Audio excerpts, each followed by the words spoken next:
تازه خبره د افغان ځواکونو لپاره راغی. تازه ملا عبدالسلام ضعیب د افغان ځواکونو په هکله څه ویلي، جزئیات یې په دې ویډیو کې وګورئ او زموږ چینل هم درسره سبسکرایب کړئ. پخواني طالب چارواکي ملا عبدالضعیب وایي د پاشل شوي افغان امنیتي ځواکونو د بیرته رغولو او راغښتلو شونتیا شتون لري.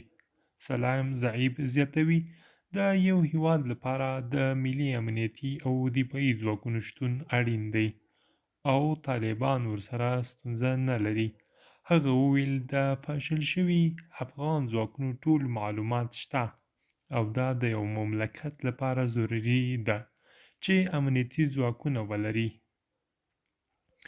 ده په خبره طالبان چې ملکي مامورین یې خپلو دندو ته راوبلل نو د نظامي ځواکونو بیرته رغولو سره ستونزه نه لري. سلام ضعیب دغه راز وایي چې د پنجشیر د ستونزې د سولیز حل لپاره هڅې روانې دي.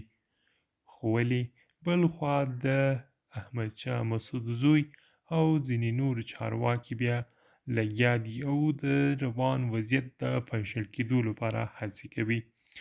دوی وایي چې موږ په روان حکومت کې د دې حق لرو چې یو بشپړ واک ولرو. احمد مسعود زیاتوي که چیرې دوی ته په حکومت کې زیات واک ورکړل شي نو دوی به خپله مبارزه پرېږدي او له طالبانو څخه به خپل بیعت اعلان کړي.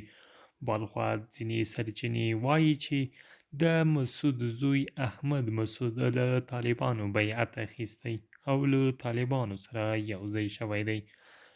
درنو لیدونکو له ملتیا مو مننه. د همداسې مطالبو لپاره پښتون وایس یوټیوب چینل سره اوسئ. ښې چارې